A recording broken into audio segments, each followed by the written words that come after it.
a todos, muito boa noite, bem-vindos aos Olhos nos Olhos. Hoje o nosso tema chamamos-lhe partidos, políticos e políticas. Temos como convidado o Dr. Manuel Monteiro, que foi presidente do CDS-PP aqui há uns anos. Boa noite, doutor, bem-vindo. Muito obrigado. Dr. Medina Carreira, boa noite. Boa noite, Judite. Vamos ao enquadramento do tema e ao nosso convidado. Nós hoje propomos dar uma olhadela para aquilo que nos tem acontecido, no fracasso das políticas, que tem origem nos políticos, que por seu turno tem origem nos partidos. Por conseguinte, os partidos estão na base de toda esta evolução negativa, cada vez mais negativa, em que o país tem vivido. Os partidos é que definem as políticas, os partidos é que escolhem os políticos, e hoje verifica-se uma acumulação de gente impreparada e gente inexperiente nos principais partidos. E acho que esse é um dos males. Creio que não é muito reparado que nós, depois de 25 de Abril, tivemos dois períodos distintos. Quando ocorreu o 25 de Abril, enfim, para além do Partido Comunista, havia as pessoas que intervinham mais, o Tomás Soares, etc. E fora disso, todos falavam de política e ninguém fazia política, em regra.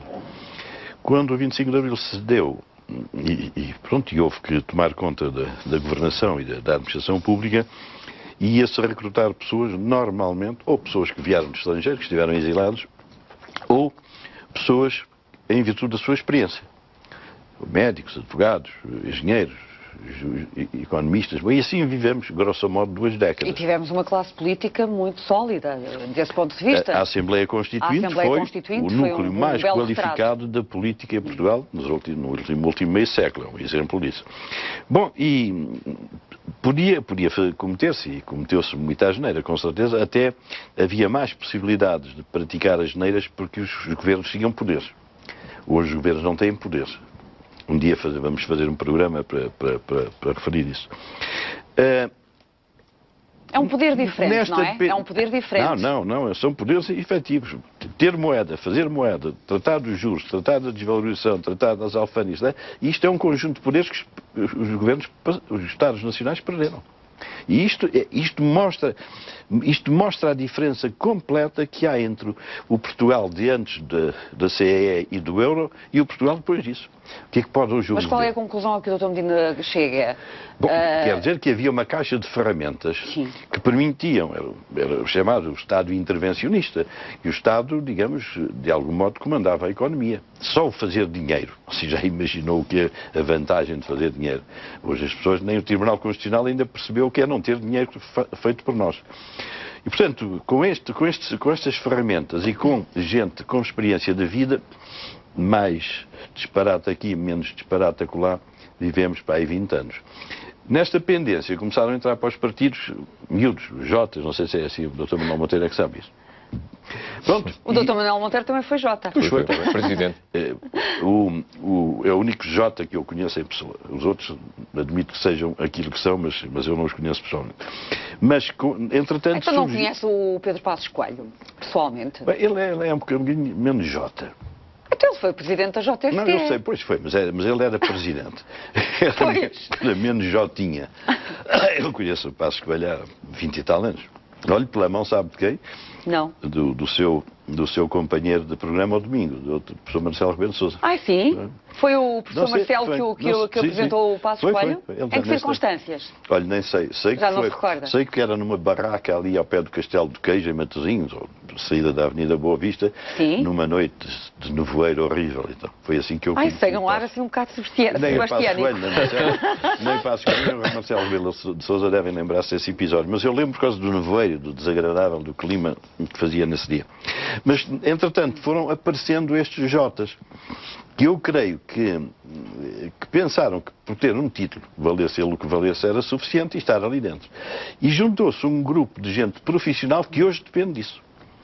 Que é escolhido pelo chefe, que vai embora se o chefe quer mandar embora, que tem que obedecer ao chefe, que não tem experiência da vida, que tem família, tem mulher e filhos e o ordenado depende do Estado e do chefe, e por conseguinte isto adulterou por completo a qualidade dos partidos e da sua capacidade.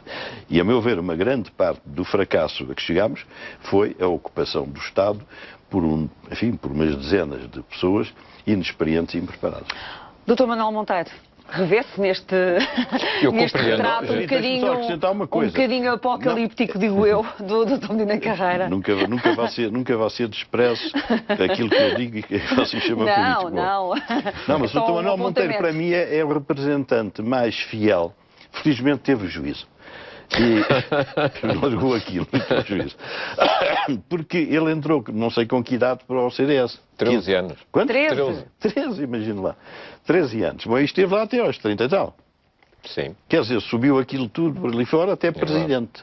Agora, eu não conheço outro Jota, que pode ser o Passos Coelho, mas o Passos Coelho ainda está lá dentro, mas é que ele partiu cá para fora. Quer dizer, ele percebeu que aquilo era uma choldra, qualificando rapidamente. E afastou-se. Por conseguinte, ele hoje, a meu ver, e por isso o convidei, ele tem uma capacidade para ser juiz desta realidade que eu não conheço de outra pessoa. Desde Jota até presidente, zangou-se e mandou aquilo tudo à fava. Não sei se há algum outro exemplar. Mas eu não sei e tenho esta dúvida, talvez seja um desconhecimento meu.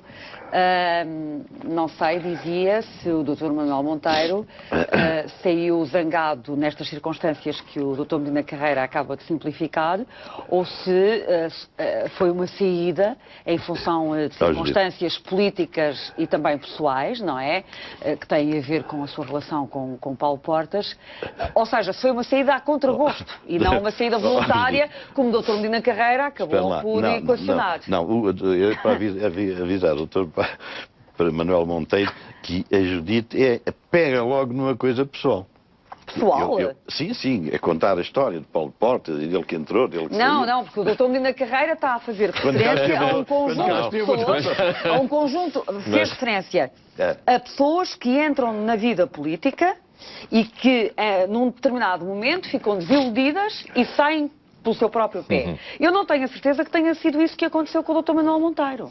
Percebe? Portanto, ou seja, esse desapego em relação ao poder, não sei se é assim tão simplificável como o Dr. Medina Carreira disse. Não, claro que não foi tão simples como mas deixe-me já agora, começando pelo fim, agradecendo imenso, dizer-lhe o seguinte. Eu tive muitos convites, até para ser membro do governo do Dr. Durão Barroso, onde estava o Dr. Paulo Portas. E eu fui convidado pelo Dr. Ribeiro Castro, a pedido do Dr. Paulo Portas, já depois de me ter zangado com ele, para ser deputado. E não aceitei. E, portanto, tem aqui dois testemunhos concretos em que eu disse não a convites que me estavam a ser feitos para poder continuar a ter um desempenho na função política. Eu disse não.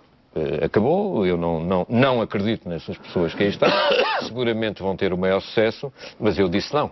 E, portanto, como em determinada altura, quando eu saio de presidente do CDS, PP, Partido Popular, eu sou sondado para representar Portugal na administração do Banco Europeu de Reconstrução e Desenvolvimento. E eu disse não.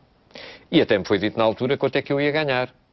E eu disse não. Esse banco tem sede em Londres? Tem sede em Londres e, como sabe, o BERD, exatamente. E eu disse que não. E, portanto, repare, eu tive imensas propostas, imensas oportunidades de poder ter uma carreira política, não no plano da Assembleia da República, etc., simpática, altamente remunerada, e disse que não.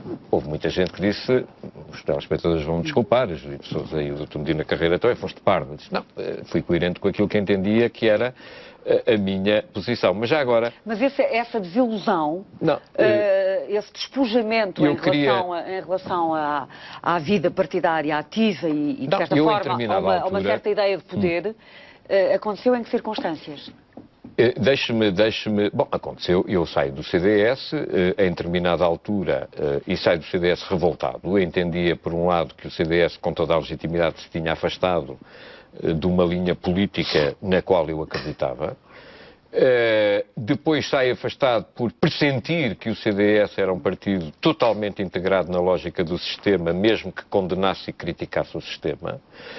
E depois procurei lançar uma formação política nova e fui derrotado.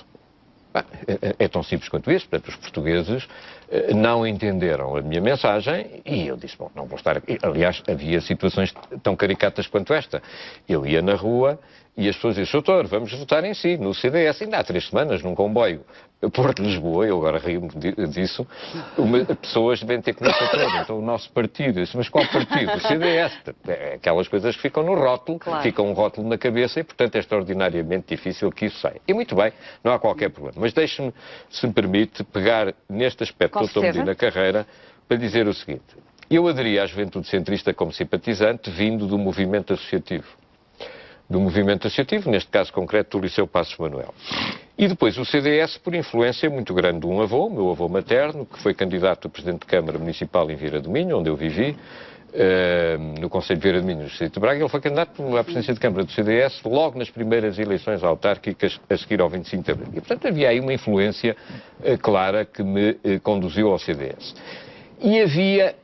por parte das pessoas que estavam nas várias juventudes partidárias, e, portanto, permita-me, com todos os seus defeitos, permita-me dizer-lhes isso, havia à direita e à esquerda um sentimento ideal. Ou seja, as pessoas iam ali por causas. E eu recordo-me que, nomeadamente no CDS, as primeiras, eu estou à vontade, não fui das primeiras direções da Juventude Centrista, os primeiros dirigentes da Juventude Centrista eram pessoas com formação académica. Estão agora reformados. Não seguiram sequer. Sim. Eu estou-me a lembrar de Alexandre Sousa Machado, que é um advogado em Lisboa, professor da Universidade Católica, e vários outros, quer dizer, e portanto houve uma série de pessoas que tinham formação académica e era uma excelente formação académica. Em desabono de mim, eu quero dizer que fui talvez o primeiro presidente da Juventude Centrista a não ser licenciado, porque todos antes de mim tinham sido licenciados. Com que idade é que chegou à presidência da Juventude Centrista? Eu cheguei à presidência da Juventude Centrista com 23 anos, portanto 22 anos, porque repare, eu entro na altura... Ainda estava a estudar Direito nessa altura? Eu estava a estudar, mas entro na altura, eu vou trabalhar para a Confederação da Indústria Portuguesa. Por uma relação muito simples em casa, quer dizer, quando as pessoas dizem, bom, tu queres fazer política, não queres estudar, vais trabalhar, quer dizer, vais ganhar o teu dinheiro, e assim foi. Eu vou trabalhar para a Confederação da Indústria Portuguesa.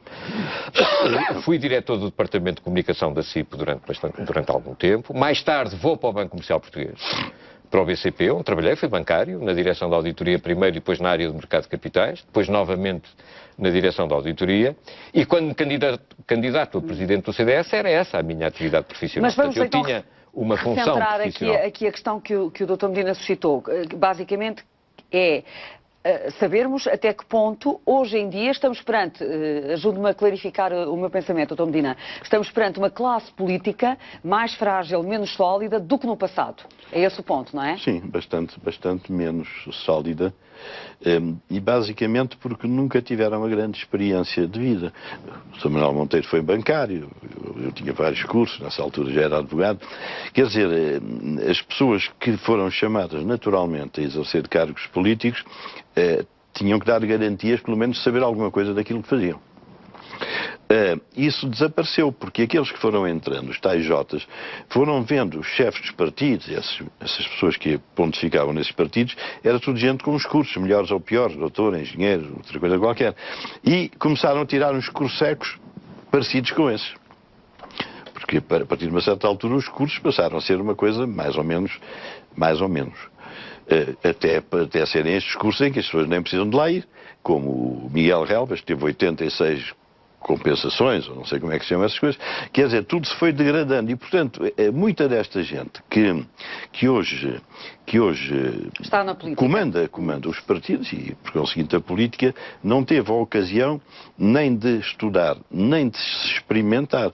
O nosso fracasso é uma coisa surpreendente. Nem as oposições perceberam que este Estado ia bater na parede. E era uma coisa claríssima. Ninguém disse que o Estado ia bater na parede. Os governos queriam gastar mais dinheiro e toda a gente batia palmas. E assim se bateu na parede, uma coisa que era facílima de perceber. Então, assim, tudo isto é fruto realmente de pouca experiência da vida. Isso permitia-me dizer, enfim, brincadeira de certo modo, que uma mulher, uma doméstica, não teria porque